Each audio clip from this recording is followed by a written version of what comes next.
están? Muy buenas noches, bienvenidos a esta sana costumbre de debatir los domingos por la noche en esta nueva temporada de Contrapunto. Faltan 42 días exactamente para las elecciones presidenciales, parlamentarias y de consejeros regionales en todo el país, pero acá en Magallanes, claro, también la campaña ya está completamente declarada. De eso hablamos en esta noche para terminar la semana, pero también de los problemas sociales, de los temas contingentes que afectan e importan a la región de Magallanes, junto a nuestros panelistas e invitados. Bienvenidos a Contrapunto.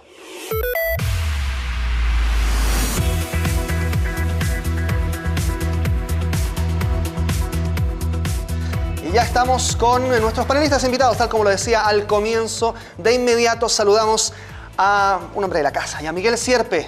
¿Cómo está? Buenas noches. ¿Cómo está? Buenas noches. Gusto de la democracia cristiana. Gusto de volver al aire. Así es. Nos estaban pidiendo, dice usted, ¿no? Sí. ¿Sí? Muy bien. Qué bueno, pues. Ernesto Sepúlveda, del Partido Socialista. ¿Cómo está, Ernesto? Buenas noches, Carlos. Buenas noches, bienvenido a Goran. Y también un gusto haber retornado. La población lo estaba pidiendo, nos preguntaban por la calle qué pasaba con Contrapunto. No había habido censura, no fue censura, fue el azar. Fue un receso 18ero, podríamos 18. decir, de septiembre. Así lo vamos a dejar. Ya, bueno, estamos también con, por este otro lado, Alejandro Kusanovich, presidente de la CPC de Magallanes. Alejandro, buenas noches. ¿Qué tal? Encantado, Carlos. Un saludo a todos los magallánicos. Perfecto. Y tenemos acá también hoy de invitado, pero panelista también, hoy también nos acompaña el primer vicepresidente de Evópoli en Magallanes. Un gusto tenerlo acá, a Goran Lausic. Muchas gracias por la invitación. Perfecto. Y también hoy nos acompaña como invitado en nuestra mesa de Contrapunto el concejal, representante también del Frente Amplio, que quisimos tener hoy día todas las visiones lo más posible en cuanto al espectro político, y por eso es que está con nosotros Arturo Díaz. Gracias. Hola, muy buenas noches, Carlos. Agradecido por la invitación. Segunda vez que tengo la posibilidad de estar en este programa, así que muy contento. Perfecto. Yo quiero comenzar esto haciendo un reconocimiento propio a partir de esta mesa. Aquí en el día jueves pasado fue reconocido por parte del municipio de Punta Arenas como expresidente del Consejo Regional, don Miguel Sierpe. Muchas felicidades. Gracias. Me estoy asustando con los reconocimientos. ¿Por qué se está asustando? Porque no es propio, digamos, pero la verdad que me han sorprendido, digamos, el del Cuerpo Bombero y de Punta Arenas y este que ha hecho el alcalde hoy día a nombre de la municipalidad. Y yo le he asegurado que eso va a pasar con cualquier persona que sea presidente del Consejo, porque el Consejo hay una visión muy amplia de la región y yo creo que esa es nuestra obligación solamente. Perfecto, ¿no? Felicidades entonces, de inmediato. Bueno, quiero partir conversando con nuestro invitado de hoy, Arturo Díaz, acerca de, por supuesto, la campaña política, cómo se prevé la participación, no solo a nivel de elección presidencial, sino también en parlamentarias. Y quiero preguntarle, bueno, Beatriz Sánchez, candidata presidencial del Frente Amplio, ha estado 2 veces ya en Magallanes, versus prácticamente una que ha estado la mayoría de los otros candidatos a la primera magistratura. Pero de todas formas, quiero preguntar si esta participación de Beatriz Sánchez, estos viajes, logran en definitiva posicionar al Frente Amplio como una tercera fuerza política acá en la región de Magallanes, tal como se podría estar posicionando en el resto del país. A ver, referente al punto, yo creo que para nadie es un misterio que el Frente Amplio ya constituye la tercera fuerza, y no sé si la tercera. Yo creo que somos la segunda, podemos llegar a ser la primera fuerza política del país. Tenemos que pensar que el Frente Amplio todavía no lleva un año de constitución como tal, por lo tanto estamos ganando bastante espacio, estamos canalizando el descontento de la gente, y acá en Punta Arenas Beatriz inició su campaña. La primera región que visitó fue Punta Arenas, estuvo participando con nosotros con diversos tipos de agrupaciones vecinales, de todo tipo, y en la segunda instancia tuvimos un acto de camaradería para reunir fondos, porque nosotros no tenemos financiamiento que venga de otras partes, por lo tanto tenemos que hacerlo entre nosotros. Aprovecho de pasar el dato, el sábado vamos a vender completo en el sindicato de estibadores para financiar la campaña parlamentaria, y la verdad es que a mí me llamó mucho la atención. Tuvimos la oportunidad de recorrer el centro de la ciudad y la adherencia de la gente es bastante importante. Entonces, cuando se habla de la tercera fuerza política, yo creo que eso está confirmado, pero tenemos que ver si somos más allá de eso, y eso lo vamos a ver en un poquito más de 40 días. ¿Cuánto tiene que ver que Beatriz Sánchez haya visitado 2 veces la región la figura de Gabriel Boric? Importante, indudablemente que Gabriel Boric es una figura, es un líder político a nivel nacional. Otros sectores políticos eso lo utilizan para denostarlo, en el sentido de mencionar que no se ha preocupado en la región de Magallanes. Yo, si me dan tiempo, no sé, unos media hora podría enumerar todas las cosas que Gabriel ha hecho, los proyectos No de lo ley, tenemos, ¿eh? por eso te digo, todas las cosas que ha hecho acá en la región. Y lejos de molestar que Gabriel tenga un liderazgo indiscutido a nivel nacional, yo pienso que es algo positivo para la región, que cuando uno va, no sé, cualquier ciudad, Chañaral, y preguntas por Gabriel Boric, es conocido. Y si vas a Tocopilla y se va a la Antártica, donde vaya, no sé si otros parlamentarios del país tienen la misma suerte. Quizás pueden ser conocidos por casos delictuales, pero no por ejercer un liderazgo político limpio en el país. A ver, yo quiero partir también conversando con el resto de los panelistas, pero preguntarle en este caso a Arturo por una de las propuestas de Beatriz Sánchez en cuanto a su programa presidencial, que ha generado quizás más debate en el sentido de que habla un poco de recursos y tiene que ver con este impuesto a los más ricos, un impuesto a los millonarios en este caso, a los multimillonarios del país. ¿De dónde nace esta idea por parte de Beatriz Sánchez, pero también cuán realizable puede llegar a ser? Es que yo creo que es realizable. Si aquí lo que nosotros tenemos que aspirar, y yo pienso que eso lo quería aspirar cualquier conglomerado político. Con Alejandro compartimos un programa de radio, hemos debatido el tema, es ser representante de lo que la ciudadanía quiere. ¿Cierto? Sí, Beatriz Sánchez está hablando no de cobrarle al 20, al 30, al 40% más rico, que entran profesionales medios, estamos hablando del 5% más rico del país, y aumentando el gravamen de impuestos en un porcentaje mínimo, la cantidad de millones de dólares que ingresan al Estado por inversión social es inmensa. Entonces yo no veo dónde está el problema. Obviamente, la élite económica, la que ha manejado la política estos años, a través del financiamiento regular de la política, esto no le gusta. No le gusta, porque lo que para uno, una persona común y corriente como yo, quizás se me dicen te voy a subir el 0,5% de los impuestos, para mí no tiene mayor significación. Son unas cuantas lucas, como para la gran mayoría de los chilenos. Pero cuando hablamos de subir un 1%, un 0 y tanto por ciento, a las personas que manejan más o menos el 80% de los recursos económicos del país, obviamente les duele y ponen todas sus fichas para que eso no ocurra. Ahora, Beatriz lo propuso, eso es una propuesta de Beatriz, pero que obviamente tiene una elaboración sustentada por el Frente Amplio. Claro, bueno, usted decía que había debatido con don Alejandro Cruzado en el sentido que tema. las propuestas políticas tienen que estar de cara a la ciudadanía y tienen que tener una base. ¿Y cuál es su opinión, Alejandro, respecto de este impuesto a los más ricos? Habría que ver qué impuesto va a ser, si es de primera categoría, segunda categoría. La verdad que ya el impuesto se subió últimamente en la reforma tributaria, va a ir subiendo gradualmente el impuesto de primera categoría, así que vamos a terminar creo que cerca del 30% de un 21% que había. Pero más allá del tecnicismo, el concepto de entregar un impuesto, de dar un impuesto, de que tengan que tributar el 5% más poderoso del país. A ver, el tema de subir los impuestos es súper complicado, porque al final lo único que aumenta es la tentación de evadir los impuestos. Cuanto más altos son, la tentación de evadir los impuestos son más grandes. Por lo tanto, cuando se bajaron los impuestos en Chile se recaudó más plata que cuando eran más altos los impuestos. Por lo tanto, a veces hay que tener mucho cuidado con lo que se hace, porque los efectos que hay no son los que uno quisiera obtener, digamos. A veces el subir los impuestos genera mayor tentación a la evasión, porque vale la pena evadirlo para alguien que piensa así, digamos. ¿Podrían pensar eso? O sea, eso es lo que pasa normalmente cuando se suben mucho los impuestos. Si tú pones un impuesto en 40, 50%, obviamente las tentaciones aparecen, digo. Entonces hay que ver bien el tema, digo, no es tan sencillo. Claro, es perfectible, digamos, el proyecto. Sí, pero es que eso es totalmente discutible si tenemos que aumentar la fiscalización. Y en un punto que con Alejandro tenemos mucha discrepancia, pero hemos estado de acuerdo que lamentablemente la corrupción se ha tomado el país transversalmente. Y una de las cosas que Alejandro ha dicho, reiterada oportunidad, que aquí hace falta fiscalización para que estas cosas no ocurran. O sea, decir, si a mí me suban el impuesto, yo voy a evadir o voy a robar, creo que no es la explicación. Si aspiramos a un país más justo, tenemos que distribuir la riqueza de otra manera. Pero es lo que pasa, tú tienes que saber lo que pasa cuando subes excesivamente los impuestos o la gente deja de producir. Porque de repente dicen, oye, yo no quiero producir más porque yo no quiero caer en esta escala de impuestos porque no me conviene ya producir más. Entonces hay una serie de factores y efectos secundarios que hay que tenerlos muy claros, no es tan sencillo. Hoy en día modificamos la ley tributaria y terminamos tributando menos, recaudando menos tributos que antes, digamos. Entonces, de repente es peligroso el tema, no es tan sencillo. Hay Ernesto. muchas variables, muchos temas en juego. Sí, Ernesto, ¿qué les pasa a ustedes o qué le pasa a ti cuando escuchas este argumento de que un impuesto podría generar tentación a evadir, por ejemplo? Mira, yo creo que más que referirnos en particular a una de las propuestas de una candidatura presidencial, yo creo que hay que centrarse en lo que está sucediendo en Chile hoy. Cuando se aprobó la reforma tributaria que fue aprobada transversalmente, hubo muchísimos discursos alarmistas respecto de que esto iba a producir desempleo, cesantía, que empresas iban a quebrar, que se iba a invertir menos, y nada de eso ha sucedido.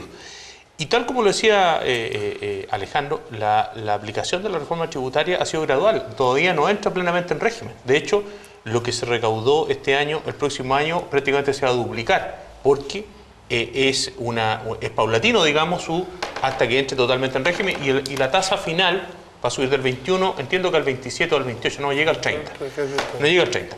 Pero por cada punto en que se ha subido el impuesto de primera categoría, son gruesas cantidades de dinero que van a ingresar al área fiscal. Yo espero que no sea lo que dice Alejandro, que vaya a ocurrir como una especie de incentivo a la evasión o a la elusión. Que yo creo que la elusión es el tema más complejo, porque ustedes saben que la elusión no está penalizado, no está sancionado. Son esta ingeniería tributaria que se hace, hay empresas especializadas en hacerla, que hacen una planificación tributaria y aconsejan a los grandes conglomerados de qué forma, digamos, diseñar su flujo para pagar menos impuestos, e incluso con esas alternativas que algunos connotados políticos chilenos han buscado en paraísos fiscales para derechamente no pagar impuestos. Entonces, yo creo que hay que observar la reforma tributaria una vez que entre en régimen.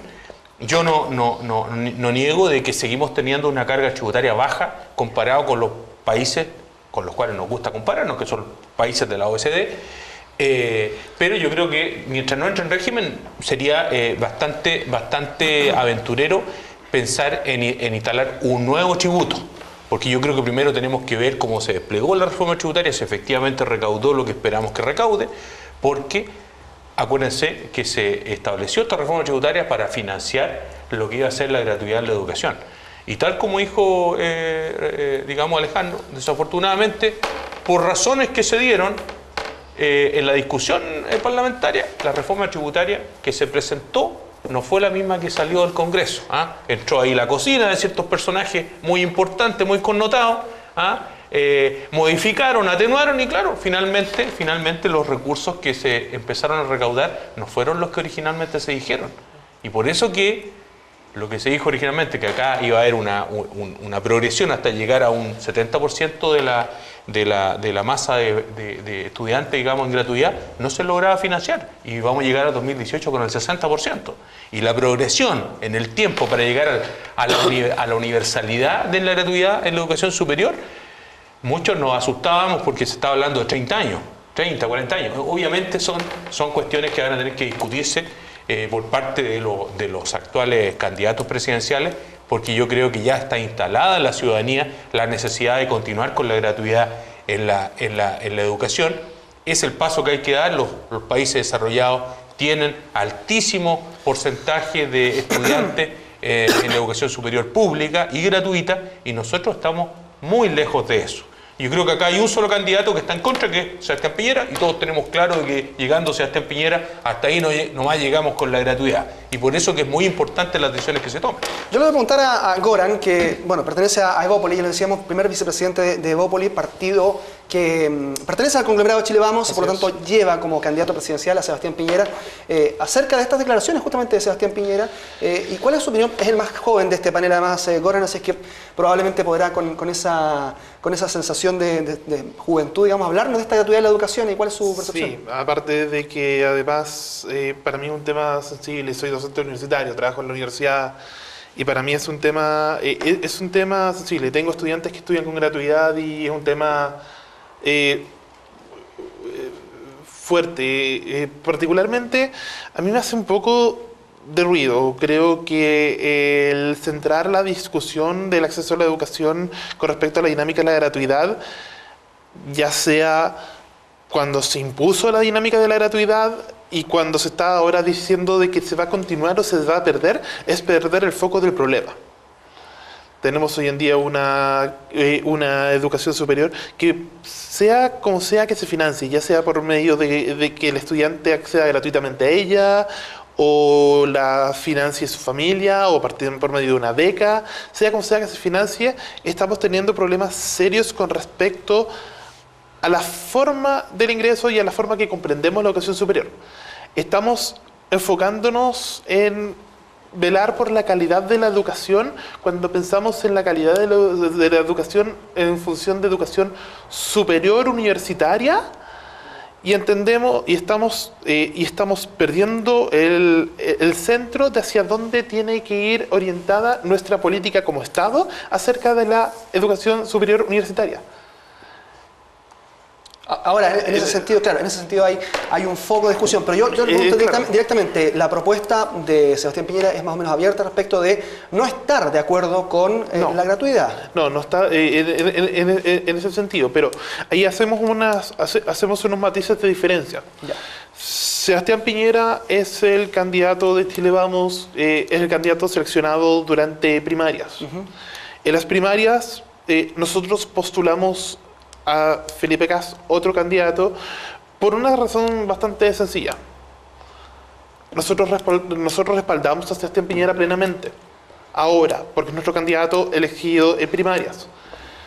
Pero nosotros como partido tenemos una visión diferente en ciertas materias y en ciertos principios con él. En este creo que es uno, en el sentido de que yo por lo menos creo y aduzco que la gente que comparte mi línea política cree lo mismo, somos liberales, creemos en esto, de que no se le puede coartar las posibilidades de educación a un estudiante por no tener los recursos. En ese sentido, la gratuidad apunta a ese problema. ¿Evópoli le podría proponer entonces a Sebastián Piñera que retroceda a lo mejor en esa intención de...? Se podría precisamente plantear, porque lo que nos diferencia de la UDI, del PRI, de RN, es precisamente esa diferencia ideológica en lo valórico y que genera un matiz y que de hecho no vamos a andar mintiendo abiertamente. La verdad que los focos de discusión han habido precisamente por ese matiz que nosotros tenemos con respecto a.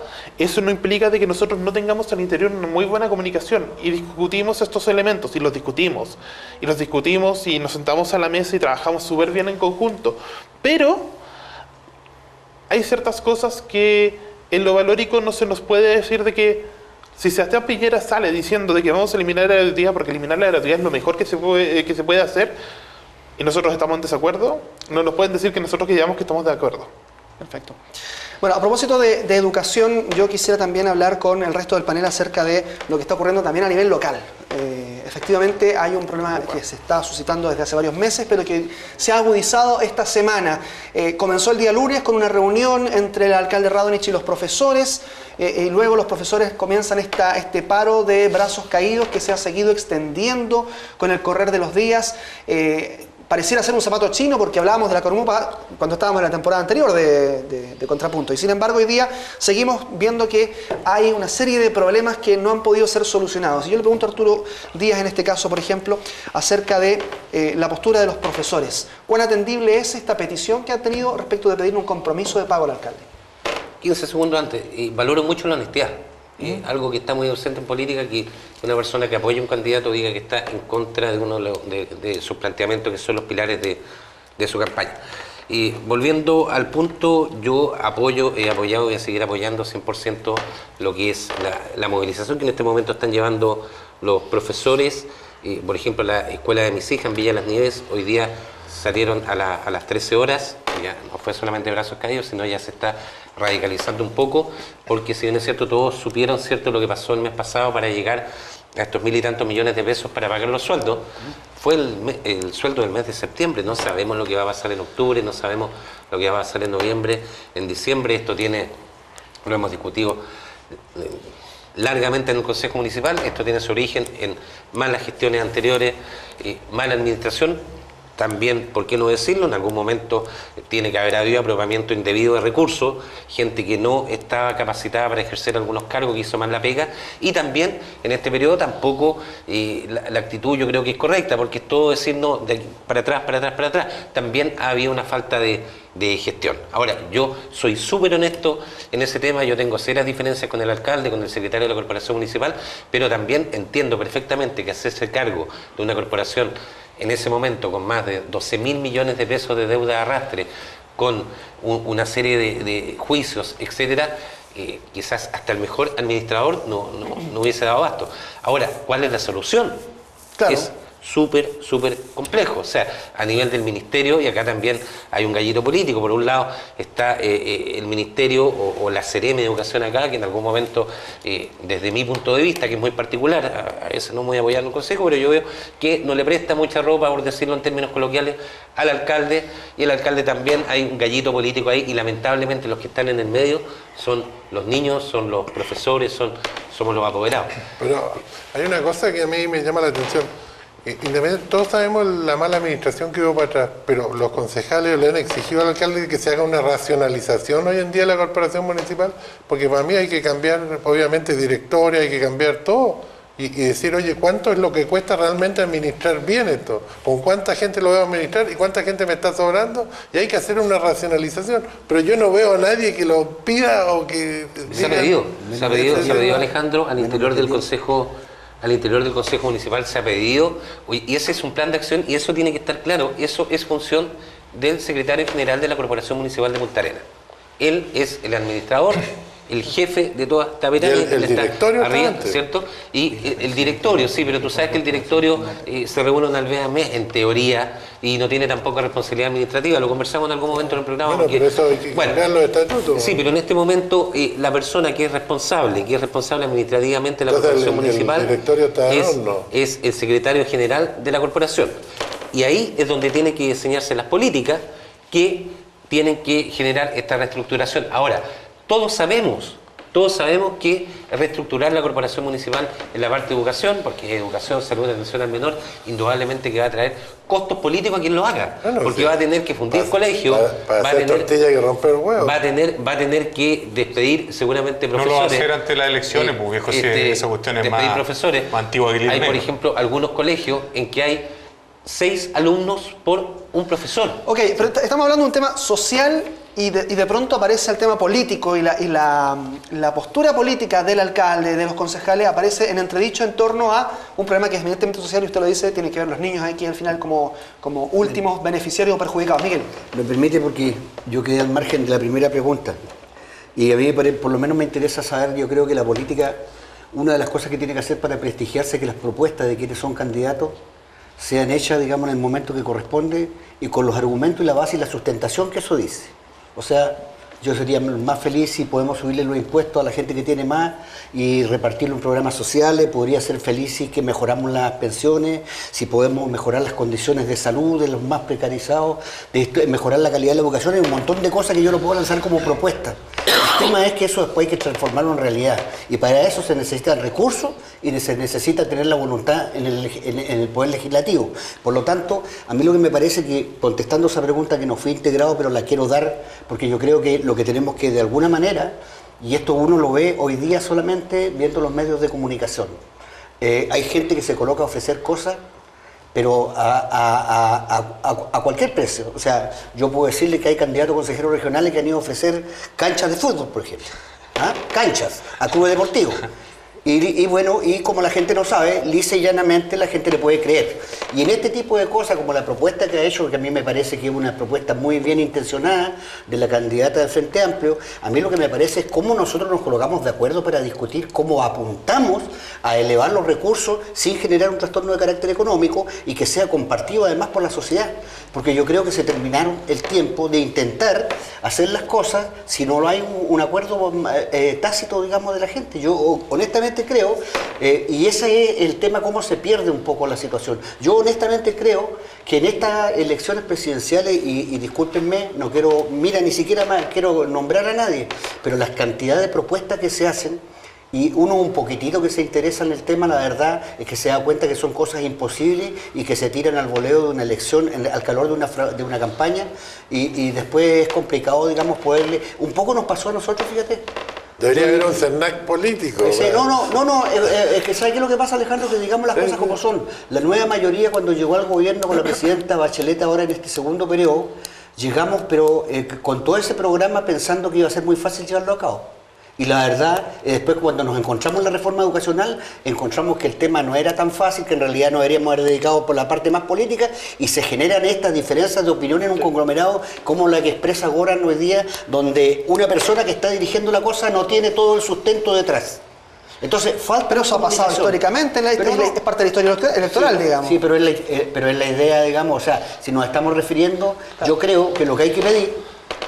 y no estoy hablando de Beatriz Sánchez en lo particular, estoy hablando que los candidatos propongan cosas realizables. O sea, es re fácil decir, mire, yo voy a subir los sueldos de los empleados públicos en un 50%, y después cuando llegue allá no tenéis los votos ni tenéis la plata, ¿me entiendes? Entonces, eso es lo que yo creo que hay que elevar un poquitito el nivel del debate. Incluso el tema no está tanto en los recursos, y el tema pasa por la gestión, el tema de la corporación municipal. Pero en general lo podemos compartir. Tenemos colegios mal administrados, tenemos la universidad mal administrada, tenemos todo mal administrado. Y respecto al tema que plantea también Arturo, que a ellos le toca ver, digamos, la municipalidad, a mí me parece que también hay que destacar un hecho importante que ha sucedido en la semana. Pues la semana se aprobó la ley de la desmunicipalización de alguna manera en el Congreso. Y eso es, yo creo, la solución. Cuando él plantea cuál es la solución es esa. Lamentablemente la región de Magallanes quedó al margen. Pero esa es la cosa, yo creo que las municipalidades nunca fueron creadas para administrar la educación. Yo no estoy de acuerdo, yo creo que la... Pero estamos para yo creo que la municipalidad... ¿No está de acuerdo con la... No, sí, lo que pasa es que las corporaciones municipales se crearon porque fue un proceso de regionalización, te entregaron la educación y la salud para que tú la administres. Y no fuimos capaces técnicamente de administrarlo, porque no tuvimos la capacidad administrativa, porque en este país todo lo que es administración se destruyó. Pero ahí también hay un ojo, porque claro, hubo un interés de descentralizar la educación por medio de la municipalización.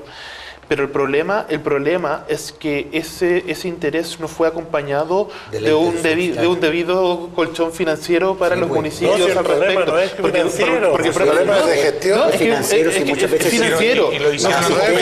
No fueron capaces las municipalidades. Punta Arenas no es el único municipio con este problema. No, porque todo está mal administrado. Y no estoy pensando en San Fernando, estoy pensando de 10 años atrás Valparaíso, que estaba quebrado precisamente por lo mismo. Por mala administración. Solo mala administración. Porque tú no tienes un directorio que sea responsable con su patrimonio por lo que hace. El directorio no es responsable de nada. Nadie es responsable de nada. Y cuando nadie es responsable de nada, tiene los desastres que tenemos en todas partes. Oye, bueno, el modelo ¿cuántos alcaldes se metieron en el lío con la basura? ¿Cuántos alcaldes con las corporaciones municipales? Imagínate que despiden a alguien y resulta que el tipo hace un juicio y gana 250 millones por despedirlo. O sea, que esa cuestión no pasa en ninguna empresa privada. No. Te echan a patadas por hacer algo así. Ernesto. Sí, mira, yo creo que acá, yo me voy a centrar en lo que acaba de plantear Miguel. Yo creo que la aprobación de la nueva educación pública es lejos el paso más importante y más trascendente que se ha dado en los últimos 30 años. Mira, es absolutamente baladí el empezar a darnos vuelta acerca de lo que sucedió en dictadura con la desmunicipalización, con lo que sucedió con la creación de estas instancias particulares donde existía el lucro. Creo que eso ya es parte de la historia que tenemos que superar. Lo que se viene para adelante es una tarea, un compromiso enorme, y obviamente que se requiere de la participación de los profesores, de los apoderados, el compromiso de los gobiernos más allá del color político, porque no se va a terminar, no se va a consolidar la reforma en un periodo de gobierno. Ya lo vemos que se está hablando de un horizonte de los próximos 13 años, 13 o 17 años. ¿Cuál es el problema, Ernesto? Que en Chile cada vez que algo no funciona, creamos otra institución que tampoco va a funcionar. ¿Y eso no es válido? No, porque lo que hay que hacer es funcionar lo que tú tienes. El cambio que se hizo del Estado al tema municipal fue porque tampoco funcionaba lo otro. Si el tema es un problema de gestión, no es un problema de forma de quién lo maneja. Bueno, pero en este caso, el cambio que se hace no Sí, solamente... los gobiernos lo que deberían haber hecho funcionar las corporaciones municipales. Pero si Haber el dicho, gobierno, ¿por qué el no gobierno funciona? central no puede venir a administrar la corporación. Por algo la corporación tiene un representante. No puede venir a ver, a intervenir en el Ministerio de Educación. Intervenga, es que tú veas por qué no están funcionando, cuál es el problema. Pero si había ¿Por total qué? libertad de contratación, viejo, si tienen duplicaron la masa laboral de la Bueno, corporación. lo mismo lo hacía el Estado antes. Bueno, todos lo pero hacían, es que digamos las el cosas problema- como el son. Queridos problema es que panelistas, en el tenemos que hacer un Estado- como corte son. Digamos las brevemente. cosas como son, Alejandro. Tenemos que hacer un corte brevemente.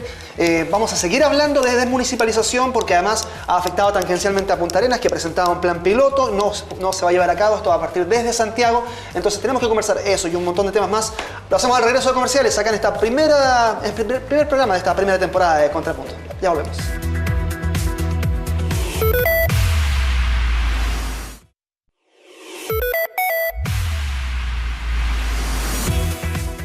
Muy bien, estamos de regreso en esta edición de Contrapunto, primer capítulo de la temporada segunda de este año, pero llevamos como 20 temporadas, 20 años lleva Contrapunto prácticamente este programa histórico de ITV, así que yo diciendo primera temporada, nada que ver. Es un programa estandarte de nuestro canal, así que aquí estamos. El 20º año. El 20º año Vigésimo. porque Hay que hacer una se piocha, celebró ¿no? acá a También, Miguel. también recibí premio igual. ¿Ah, sí? por los 20 años. Miguel muy por los bien, 20 años, claro, 20 justo. años de panelistas.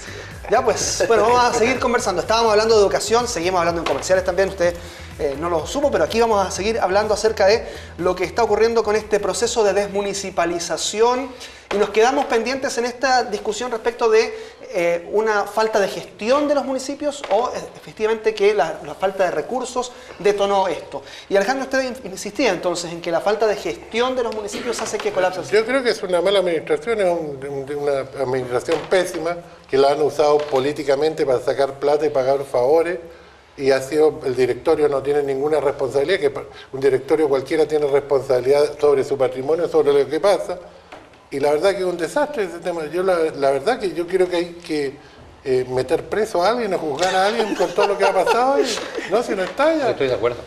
Pero si tiene que haber una sanción, si las cosas para que no se repitan, los castigos son ejemplarizadores, no solucionan Pero el para eso problema. están los tribunales, pues Alejandro. Pero por eso. Aquí Por mira, eso. no vamos a asignar nosotros la responsabilidad. No, yo creo que concentrémonos ahora en lo que está haciendo el Pero alcalde. eso es lo que estoy- pero eso es lo El que actual estoy alcalde diciendo. no puede escudarse en lo que pasó para atrás. Y yo en eso coincido. Coincido muy pocas Pero cosas tiene- con el alcalde anterior. Pero en eso sí coincido con él, en que, por favor, ya estamos jugada una administración. Tiene que tomar decisiones, viejo. Si No, aquí son dos no le cosas. podemos echar la culpa al gobierno turno. Son dos cosas, pero las cosas que han pasado en este país es porque no tienen castigo. Y como no tienen castigo, se vuelven a repetir y da lo mismo hacer cualquier cosa. Pero tiene eso tiene respons- que ver con la administración. ¿Tiene responsabilidad el alcalde Radonich en lo que está pasando hoy día? A ver, él tiene responsabilidad en la medida que, una, no investigue y vea lo que pasó anteriormente y no haga los cambios necesarios que tiene que hacer. Si las administraciones tienen que ser racionales. Y se tienen que tomar decisiones aunque cuesten, pues, viejo, Aunque sí, porque cuesten. para eso se postula un cargo de esta naturaleza. Por Y supuesto. eso todos lo sabíamos. Y Ramón Lobos, que era el candidato que apoyábamos hacer nosotros, tortilla hay que sabía cortar- que se iba a meter en romper un huevos. zapato chino con el problema de la corporación. Pero ojo, porque referente al tema hay algo que aquí tenemos que transparentar. Las corporaciones municipales a lo largo del país, independientemente del color político, han sido ocupados como trincheras políticas, como agencias de empleo. Y lamentablemente muchas veces estas agencias de empleo no contratan a la gente idónea para administrar de manera correcta y eso ha llevado a la crisis de gran parte de las corporaciones municipales del país, lo que decías tú. Pero a propósito, por casualidad. Pero Alejandro, deja hablar. De mi gran amigo Ramón Lobos. Y nosotros con la candidatura de Jessica Bengoa también estimábamos un déficit de más o menos 3.000, 4.000 millones de pesos. Y nos encontramos, yo cuando llegué como concejal, en ese momento se hablaba de 9.000, 10.000, y no era eso, era más. ¿Me entiendes? Entonces también había una deuda oculta que no se sabía. Yo insisto, hay un problema de administraciones anteriores y un problema de administración actual que falta tomar decisiones. Ahora, en algo que concuerdo plenamente con algunos, y algunos lo han mencionado, que hay que buscar responsables. Yo hoy día leía el diario La Prensa Austral, si no me equivoco, una persona que robó un celular, 8 años de cárcel. 8 años de cárcel. ¿Me entiendes? Y aquí se ha jugado con la educación de los niños de Punta Arenas y de Chile en muchos casos, que hay casos que todos sabemos, Sí, no lo con voy a la mencionar salud. porque me puede caer, esta cuestión está tan al revés que puedo decir algo que se pueden querellar contra mí, me puedo empezar yo, pero cosas que todos Y sabemos 8 años, y quizás más, y que todos sabemos que han pasado, pero de repente no están los mecanismos legales, porque muchas veces la ley está hecha para amparar este tipo de conducta. Les voy a pasar un dato para eso. Yo estoy elaborando un pequeño, dentro de mi microfunción de concejal en cuanto a la capacidad de propuestas del presupuesto municipal, de alguna manera de generar austeridad en el municipio para generar un poco más de recursos. Estaba viendo, por ejemplo, nosotros pertenecemos al municipio de Punta Arenas a varias asociaciones, Asociación Chilena de Municipalidades, Asociación de Ciudades Puerto, por ejemplo, etcétera, la mucho, un montón. Y el municipio paga plata de todo lo que estamos en esta mesa, ¿cierto?, para que nosotros formemos parte. Me puse a investigar, por ejemplo, lo que es la Asociación Chilena de Municipalidades. Una cuestión que es aberrante. Es aberrante, dan ganas de mandarle al tío Emilio. ¿Sabes que estuve averiguando algunos sueldos, por ejemplo, de gente que trabaja ahí? Y uno los googlea y la mayoría son candidatos a alcaldes o concejales que fueron derrotados. Y después, un mes después de las elecciones, son contratados ahí. Por ejemplo, un Ahora, caso emblemático. hay dos asociaciones Sí, grandes de municipios, y las dos Vaya, son una de aumentar izquierda y la una de derecha. Estoy hablando de la Arturo. asociación chilena, la otra no la he investigado y te prometo, no sé de qué lado es la que estoy mencionando. De derecha debe ser, Un caso emblemático. El primero que salía ahí en la lista de sueldos, caballero que era locutor. Adivinen la pega que tenía la Asociación Chilena Municipal. ¿Locutor también? ¿No? Asesor de educación. Sueldo 2.400.000. Seguí viendo, otro caballero, comunicador audiovisual. Uno piensa que hace trabajo que hacen los amigos que están acá. No, asesor de asuntos internacionales. 2.300.000. Y hasta donde pude leer. Ya, falta de fiscalización entonces. Ya, entonces, y el municipio de Punta Arenas está pagando plata. Y esos, a la vez, tienen convenio con un montón de instituciones de capacitación. Pero entonces y si tú buscas, pero mira, ¿sí? si tú buscas la gente que es dueño de esas entidades de capacitación, muchos fueron funcionarios de ahí. Arturo, Entonces, hay una red que... coincidimos entonces en que Yo los no problemas de los entiendo. municipios La verdad son que lo solo que yo falta no de entiendo gestión. mucho si hay todos esos antecedentes, cómo la municipalidad sigue perdiendo todos los juicios y pagando. Con toda esta cantidad de asesoría. Con todo Pero esa cantidad. coincidimos con este Oye, punto con los entonces estudios, que es falta de con el gestión. costo de los estudios jurídicos que se pagaba, también se pagaban buenas lucas, digamos, a la defensa. Miguel, pero le quiero Policial. preguntar también, ¿coincidimos entonces con el diagnóstico que hace Alejandro de que es solo falta de gestión en la crisis municipal? No, a mí me parece que hay más cosas igual. Porque yo no tengo ningún antecedente, porque dice que cuando uno sabe que alguien está robando tiene que denunciarlo si no es cómplice, ¿no es cierto? Entonces, yo no tengo antecedentes de ese tipo, pero así me parece a mí que lo que hay que analizar también es un tema que ha llevado a la educación al nivel que está. O sea, yo la verdad es que no tengo tampoco la cifra exacta, quién sabe la puede tener nuestro contertulio acá, que es concejal, la cifra de alumnos que ha bajado, digamos, la educación pública en Magallanes es un dato sustancial y eso significa menor cantidad de ingresos. Otros temas que se le paga por asistencia, con un tremendo nivel de asistencia, de inasistencia, que eso muchas veces provoca, tú no puedes tener a unos profesores, contratarlo un día y echarlo otro, entonces los sistemas hay que cambiarlos. Entonces, por eso yo digo que la solución, Pero desde esa mi punto de vista... administración. ¿Ah? Esa es administración. Bueno, no sé si será administración, pero es lo que dice el sentido común. Sin embargo, yo creo, y la verdad es que más allá de que yo no voy a colocarme a defender los abusos que se han hecho, digamos, que la política ha abusado y se ha abusado de la política y un montón de cosas más, creo que hoy día nadie que esté en política puede defender esa situación, pero a mí me parece que la educación, yo por lo menos creo que la educación hace 40, 30 años atrás era una educación muy superior a la que tenemos hoy día. Y eso es lo que en definitiva aspira uno que se recupere con el tema de la desmunicipalización. A propósito de desmunicipalización, yo quería preguntarle lo siguiente. Durante muchos meses escuchamos al intendente Jorge Fligues, entre otras personas, hablar de este plan piloto en el que Punta Arenas se levantaba como bandera, digamos, Sí. de este proyecto, y sin embargo hoy vemos que Santiago finalmente va a ser el punto de inicio de este proyecto. ¿Eso es una derrota o no para el gobierno regional? Bueno, primero quiero aclarar, cuando es gobierno regional tú estás diciendo que es el ejecutivo del gobierno regional que planteó ese tema y nosotros que yo creo que en el Consejo generalmente estamos dispuestos porque la región de Magallanes yo creo que se presta para hacer una situación de ese tipo y además por el compromiso que tenemos y hemos tenido siempre con la educación. Sin embargo, yo diría que más que una derrota es una vez más la imposición del nivel central, que esa es una cosa que ya en todas las discusiones sale, es casi ya de perogrullo manifestarlo. Son decisiones que se toman a nivel central y que están convencidos quienes las toman que Santiago es Chile, eso es. Y no tienen la menor consideración ni respeto por las regiones, eso es. ¿Cuál es la opinión, Alejandro? Bueno, ya lo habíamos hablado de la desmunicipalización. ¿Usted no está de acuerdo con la desmunicipalización? ¿Debió seguir todo más o menos en el status quo? Yo lo que te digo es que cada vez que una institución no funciona en Chile, hacemos otra. Y es un tema que yo alego mucho. Las municipalidades, por ejemplo, como la policía no hace su trabajo, ponen una policía privada. No, pues si yo le digo, no hay que poner una otra policía. Hay que hacer que la policía que tenemos funcione ya que se pega. ¿Por qué tenemos que poner otra policía? O sea, cada vez que algo no funciona, vamos haciendo una institución tras otra hasta terminar no sé dónde. Entonces esto es lo mismo. Cada vez que algo... Cualquier administración bien hecha va a funcionar. El problema es por qué no está funcionando. No, pero es que esto está suficienmente estudiado, Alejandro, si al convencimiento que se llegó, al convencimiento que se llegó de que este sistema había que echarlo, echar pie atrás, se llegó a ese convencimiento después de 30 años de experiencia desastrosa. 30 años de cantinfleo, hombre. Estamos 30 años de cantinfleo con las corporaciones municipales creadas por Pinochet viejo. Nos hemos dedicado a administrar. La nueva ley de educación pública, viejo, la nueva ley de educación pública es una gran oportunidad, una tremenda oportunidad. Ese ha sido todo el resultado de esto. Esto no es una experiencia más, es el cambio más trascendente en más de 30 años. Yo creo que hay que tomarse las cosas con seriedad.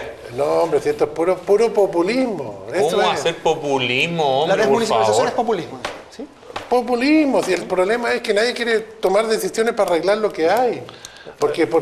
Porque tomar decisiones y arreglar las cosas significa tomar medidas que no son populares.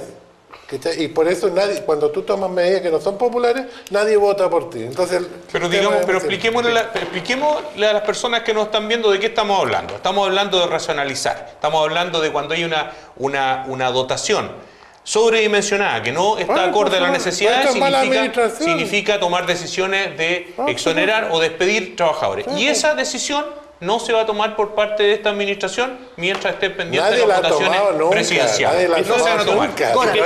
Dejemos que Goran... Esa decisión, en todo caso, Ernesto, tampoco la pueden tomar. O sea, el profesorado, yo soy profesor de historia, y el profesorado se resguarda, y el colegio de profesores se resguarda en el estatuto docente y que no lo pueden despedir por una mala gestión, y por eso se han opuesto con respecto a las evaluaciones continuas, y eso ha generado la sobreexplotación de las corporaciones municipales como mecanismo de pagado de favores políticos. Estoy totalmente de acuerdo con ustedes. Ese es el gran foco del problema. Ese es el gran foco del problema.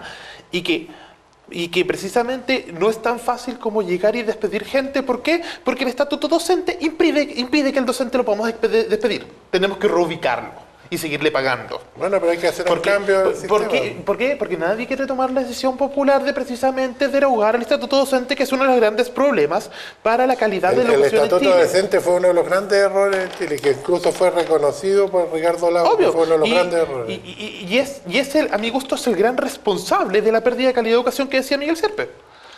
¿Por qué? Porque el docente, y siguiendo el mismo argumento que planteas tú, Arturo, de que las personas se tienen que ser responsables de sus acciones, resulta de que el docente que no se la pega no tiene responsabilidades tampoco. Así como el político no tiene responsabilidades, que también es otro elemento que tenemos que solucionar. Cuando los escuchaba hace unos instantes, recordaba, soy profesor de historia, lo acabo de recalcar, recordaba de que en la época colonial, yo estoy yendo súper atrás, pero en la época colonial, la manera que el rey tenía de controlar, de que las autoridades que lo representaban hicieran bien la pega, es que al final de su periodo se le sometía a juicio de residencia. Y podía llegar a tener sanciones hasta de cárcel si es que había hecho mal la pega. A nuestras autoridades políticas no los sometemos a ningún tipo de juicio. Somos el único país en el mundo que no tiene impeachment presidencial. Somos el único país en el cual el presidente no puede ser sometido a juicio político. Nuestras autoridades políticas no se hacen responsables, y comparto contigo. Comparto plenamente contigo. Y de la misma forma, y haciendo lo que decía Miguel Serpa hace un rato, la calidad de educación en Chile se ha perdido en los últimos 30, 40 años, porque no solamente los políticos han sido carentes de responsabilidades, los profesores también. El profesor que no quiere trabajar no puede ser despedido porque su corporación está obligado a reubicarlo. A ver, tenemos varios temas que seguir conversando. Obviamente también tendremos más antecedentes del tema de la educación en las próximas semanas cuando sigamos haciendo contrapunto. Pero me quisiera también entrar en el tema de la campaña política. Y hay una seria discusión que se dio a nivel municipal, esto va también ligado con la Municipalidad de Punta Arenas, que tiene que ver con los candidatos que trabajaban en la Municipalidad de Punta Arenas hasta hace algún tiempo, digamos. En este caso, por ejemplo, Sandra Amar por un lado, Nicolás Colbert por otro, funcionarios de confianza del alcalde Claudio Raudich, y que, bueno, efectivamente hay críticas de los propios concejales que han dicho que fue un trampolín político el haber trabajado en la municipalidad. Pero eso es indudable, o sea, Nicolás Colbert entró a trabajar al municipio, estuvo 6 meses, yo hice la denuncia en un consejo, en una sesión de consejo, con un sueldo de 3 millones de pesos líquidos mensuales, estuvo trabajando 6 meses, son 18 palitos que ingresaron para la campaña. Encima su labor era de relacionarse con diferentes agrupaciones, tanto territoriales como juntas de vecinos, etcétera. Por lo tanto, a mí no me cabe ninguna duda que esto estaba diseñado desde antes de que la actual administración asumiera, que el candidato a diputado de RN era Nicolás Colbert y que la manera de potenciarlo era, uno, engrosar su cuenta corriente con un sueldo de 3 millones de pesos mensuales durante 6 meses para un colchón, porque ahora Nicolás, tengo entendido que no está trabajando, solamente está haciendo campaña y en una función en el municipio que tenía contacto con muchas organizaciones y se hizo conocido. Y el caso de Sandra Amar, no tengo tan claro que haya sido así. Yo, durante su permanencia como directora de IDECO, tuve una buena relación con ella, considero que hizo bien su trabajo, pero también de un día para otro dejó ese puesto y creo siempre que fue su trabajo. Fue un día jueves y el día viernes ya era candidata a diputada, y llama la atención, sí, que en el puesto más asistencialista del municipio, donde se entregan todas las ayudas económicas, canastas familiares, etcétera, que es un puesto que es ideal para postular posteriormente a un cargo de representación popular. ¿Es utilizable entonces el municipio como trampolín político, Alejandro? Bueno, todos los cargos pueden ser utilizables por el punto de vista político. Lo que pasa es que yo creo que en el caso de la Sandra Amar siempre trabajó en la municipalidad en distintos temas y no veo que sea así. Bueno, yo quería también ahora, a propósito de, nos quedan algunos minutos todavía en este bloque, pero quería hablar con Goran acerca de Evópoli, precisamente. Es un partido que tiene, tengo entendido, más de 600 militantes en la región. 140 y redondeando un poco. Y es un partido que nace de gente joven, así se cataloga, ¿cierto? Bueno, aquí es un ejemplo, de hecho. Y la candidata a diputada de Evópoli es Helga Neumann, comunicadora de vasta experiencia. ¿Era el nombre que buscaban en Evópoli? A ver, para ser francos, nosotros en Evópoli no estábamos tan preocupados hacia diciembre del año pasado con respecto a lo diputacional. Nosotros hemos sido un partido que desde que nos armamos acá en la región hace 2 años, hemos ido avanzando paso a paso, con calma, con cuidado, haciendo las cosas bien. Nos preocupa no tener candidatos inflados que aparezcan de la nada. En ese sentido, nosotros decíamos, ya, el año pasado para las elecciones municipales, de hecho, nos agarró un poquito sobre la marcha. Santiago impuso un poco el hecho de que participemos en las municipales. Nosotros dijimos, la verdad, que no estamos listos todavía y no tuvimos un buen resultado por lo mismo. Sin embargo, ya hacia diciembre estábamos listos como para presentar una lista core. De hecho, teníamos una lista core bastante sólida y armada, y por lo tanto nuestro objetivo en esta elección ha sido principalmente la lista de cores. Sin embargo, en el entretanto ingresó a nuestras filas Helga y se presentó la posibilidad y decidimos apoyarla. No es el nombre que estábamos buscando, porque no estábamos buscando un nombre, sino de que fue como, ok, tenemos que presentar una candidata mujer por el tema de la ley de cuotas, sí. Y tenemos una miembro del partido que desea hacerlo. Ahora, yo les pregunto al resto del panel también acerca de esta situación que se da, acá en Magallanes se da mucho también, pero en otras regiones también, de los comunicadores candidatos. Hablamos de Vladimir Misa, hablamos de Helga Neumann hoy día, pero también hacia atrás hay un montón de comunicadores de medios regionales, sociales, y que son candidatos en definitiva. A mí me gustaría entregarte una opinión respecto. O sea, uno puede pensar, como dice Arturo, que se utilizan los cargos como trampolín, pero yo creo que la base de la democracia es que toda persona que cumpla los derechos y no tenga impedimento legal pueda ser candidato. Eso es lo primero. ¿Ah? Entonces, y yo creo que además la gente tiene la madurez suficiente y creo que merece, digamos, el respeto de elegir a quien quiera, digamos. Entonces, a mí me parece que uno no puede limitar, digamos, la participación de alguien. Si lo hicieron como trampolín político, no lo sé, no me consta. Yo quiero ser honestamente leal con un compañero de panel que conversamos muchas veces el tema, lo despedimos cuando se fue de acá. Y la verdad es que él nunca escondió, digamos, que tenía su necesidad, o sea, su requerimiento o sus deseos de ser candidato, digamos, su inquietud. Sí. Y yo la verdad es que más allá que criticar, digamos, el paso que se haya ido o no se haya ido del municipio, yo lo que creo es que nosotros en democracia tenemos que aprender a ser un poquitito más tolerantes, porque la gente es suficientemente inteligente para darse cuenta si utilizó o no se utilizó. En el caso de la Sandra yo comparto más allá, tengo una relación de amistad con ella mucho tiempo y la conozco, siempre estuvo involucrada en los gobiernos municipales y es una persona que me merece todo el respeto, como me merecen el respeto todos los candidatos. Por los puestos, por supuesto tengo los míos, candidato a diputado, tengo 3 candidatos a diputado para respaldar y a presidente de la República, por supuesto, a la senadora Goich. Tengo a la Eugenia Mancilla, tengo a Carlos Mandriaza y a Juan Morano. Pero a mí me parece que una de las cosas que nosotros tenemos que aprender es que la gente pueda decidir, digamos, efectivamente quién quiere que sea, digamos, las personas que elijan a sus autoridades.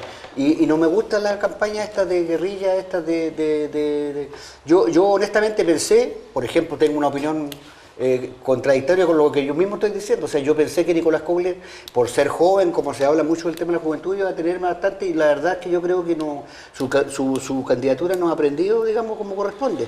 Y ojalá que, en definitiva, en Magallanes, ojalá que salga alguno de los candidatos nuestros, por supuesto, me gustaría, pero yo creo que tenemos que hoy día aprender a recibir con respeto el dictamen que entrega la gente cuando va a votar. Pero yo les preguntaba, yo le iba a preguntar por el tema de que los comunicadores son candidatos en muchas oportunidades, y ahí la pregunta era si son los candidatos, o sea, los comunicadores los que buscan una opción política o son los partidos los que buscan a los comunicadores. Mira, yo creo, a mí, discúlpame Miguel, en el caso del Partido Socialista me toca directamente porque por dos cosas. Por algo que se dijo acá en relación a Nico Coughler, que compartió con nosotros acá en el panel, a quien nosotros felicitamos. Y yo te digo, yo valoro muchísimo el hecho de que un partido político decida instalar figuras jóvenes. Nosotros en el Partido Socialista, acá a nivel regional, nos jugamos por instalar una figura joven. Lamentablemente el centralismo, esa enfermedad que estrangula y agobia al Estado de Chile, estrangula y agobia a los partidos políticos. Y en el caso de Magallanes, se desechó la decisión nuestra a nivel regional y se instaló un candidato por el nivel central del partido, que es un comunicador social, al cual tú aludías. Y eso, naturalmente, que a nosotros en Magallanes nos produjo un profundo dolor, una gran molestia. Había todo un diseño, un trabajo colectivo que se había desarrollado pensando en la proyección del partido, y sin embargo acá se optó, a lo mejor por lo que tú dices, mira, una figura de las comunicaciones. En otro lado se buscó figuras incluso de la farándula, figuras vinculadas a la cosa más bien del espectáculo. Y yo creo que hay que ser consistente. Yo no tengo absolutamente nada personal en contra de Vladimiro. Vladimiro hoy es el candidato del Partido Socialista, yo soy militante del Partido Socialista y por tanto nos corresponde apoyarlo, y eso así va a ser. Pero también tenemos que ser consistentes con lo que nosotros sostenemos, y nosotros hemos sostenido con mucha fuerza un rechazo al centralismo, y cuando se toman decisiones en el nivel central, por muy virtuosas que sean las personas, oye, nosotros aquí, si estamos en la región y nos decimos regionalistas, tenemos que ser consecuentes con eso. Y el Partido Socialista de Magallanes es un partido que ha adherido al regionalismo y vamos a seguir en esa senda. Y probablemente esta haya sido una derrota transitoria, digamos, a nuestros postulados, pero vamos a seguir en esa senda porque creemos que eso es lo que espera la ciudadanía de nosotros. Más allá de lo que decían personas muy sabias, muy iluminadas en una oficina de Santiago. ¿Pero por qué no se impuso el Partido Regionalista? Porque todos los partidos chilenos se rigen por la misma ley, y esa ley consagra como organismo decisor organismos que se encuentran en el centro del país. Todos los partidos les pasa lo mismo. Y que por más de que tú alegues, al final del día es el presidente central del partido el que tiene que ir a inscribir al candidato. Exacto. Pero eso va a significar que va a haber un castigo al candidato. Mira, en el pasado esto ya sucedió. En el pasado esto ya sucedió, porque no estamos en Norcorea. No estamos en Norcorea. Aquí la gente cuando vaya a votar va a depositar su voto en un acto sagrado, solemne y secreto, y va a votar por quien se le da la regalada gana. Y eso ya ha pasado en las elecciones anteriores. Solamente en 2005 piensa en Lidia Morales y el PPD. Oye, yo Bueno, tenemos unos segundos nada más porque tenemos que ir a pausa. No, que fui aludido por el asunto de Nicolás. Yo creo, igual que Miguel, confío en la gente, que la gente al final tiene que va a elegir sus opciones, pero creo que es deber también nuestro dar toda la información que nosotros tengamos. Sí, la información que yo entregué, la información que tengo como concejal de la comuna, claro, porque uno de los argumentos que se dio en la administración municipal actual fue que Nicolás Kohler era, y no lo dudo, un profesional de excelencia, y que era necesario para Punta Arenas, pero fue necesario solamente 6 meses. Yo lo que hago, perdón, no quiero dar nombres, lo di a él porque fueron los nombres que se dieron, pero sin embargo yo lo que quiero decir, y vuelvo a insistir en eso, a mí me parece que nosotros tenemos que aprender a ser respetuosos de la gente que se postula. Yo tengo el mayor respeto por todos los candidatos que se presentan, y yo creo que objetivamente todos tienen el mérito para hacerlo. Algunos buscaron un camino, hay algunos que encuentran el camino fácil porque se apegan, digamos, al lado de alguien que tenga mayor, el que buen árbol se arrima, buena sombra lo cobija, dice, Entonces, yo lo que creo es que objetivamente... ¿Un caso particular? Yo solamente planteo esto porque creo que debemos, o sea, yo creo que todas esas cosas que planteas, Arturo, efectivamente son así, pero el tema es que cómo me gustaría a mí que de verdad, en vez que digamos, mire, este gallo todos los problemas que tuvo, que trabajó pero yo creo que hay cosas más creo que hay que decir, ¿sabe qué? ¿Cuáles son las capacidades que se colocan a disposición? Hay que ver el peso de los argumentos, por ejemplo, el peso de los argumentos, el argumento y el peso que hacen en sus planteamientos cuando se colocan a hablar de las cosas que sí pueden hacer y otros que no pueden hacer. Lean ustedes los medios de comunicación, vean los folletos que están saliendo. O sea, la gente ofreciendo cosas que no tiene absolutamente ninguna posibilidad de salir. Bien, deseamos ir a una pausa, vamos a hacer un corte nuevamente acá en Contrapunto. Ya estamos de vuelta con más temas de la región y por supuesto políticos, sociales, acá en nuestro programa. ¿Qué es?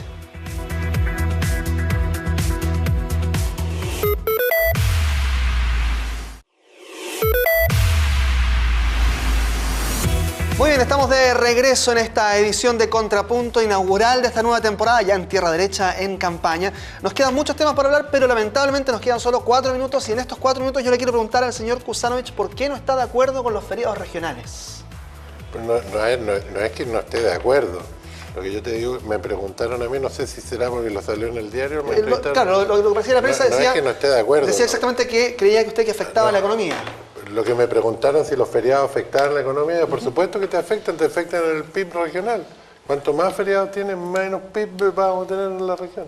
Y te producen, cuando hay tantos feriados seguidos, te producen en una semana un tema de paralización que es difícil reactivar después que tuviste feriados entre medio, esos días son perdidos al final y hay más días feriados de lo que parece. Pero eso significaría, por ejemplo, que en una votación, si usted tuviera que ser parte de una votación para decretar feriado permanente el 21 de septiembre en nuestra región, ¿estaría en desacuerdo? El 21 de septiembre no, me parece un día que es la fundación de Chile, digamos, un día súper importante. Desde octubre. El 21 de octubre, claro, que es el paso del año. Sí. El 21 de septiembre, que fue el feriado que fue este año, digamos, por ejemplo. No, yo encuentro que es más importante el 21 de octubre. ¿Qué les pasa a ustedes con una declaración respecto de los feriados regionales que afecta a la economía, como dicen? Pero yo voy a terminar una idea que tenía anteriormente. Yo creo a propósito de las personas... Sí, pero déjame decirlo. A propósito del oficio o de la actividad que desempeñan las personas antes de ser candidatos. Yo creo que es nefasto que nos fijemos en dónde trabajaba la persona antes o en qué se ganaba la vida. Porque en definitiva, para ser candidato, la persona tiene que dedicarse completamente a una actividad y oye, no puede vivir del aire. Entonces yo creo que acá acostumbrémonos a que esto hay una normalidad. La persona puede ir del sector privado, puede ir del sector público a una candidatura. Y lo otro respecto del feriado, yo creo que es cierto lo que dice Alejandro en el sentido que impacta el PIB regional, pero ¿sabes? También lo impacta porque nosotros los feriados está todo cerrado. Y yo creo que acá tenemos que acostumbrarnos a que se generara una actividad turística de la propia región, donde tú encuentres los cafés abiertos. Tú ves los turistas paseándose por la ciudad, todos los cafés cerrados, con un fin de semana. Y eso yo creo que en una ciudad que quiere recibir bien al turista tiene que tener un negocio abierto. Y a lo mejor nosotros mismos debiésemos propender a que así fuere. Obviamente Sí, hay pero temas ahí- laborales de por medio, pero hay que pensar en... Van 2 minutos. Hay feriado Bueno, irrenunciable. está bien, concedamos. Gracias. Feriado Muy irrenunciable. considerado.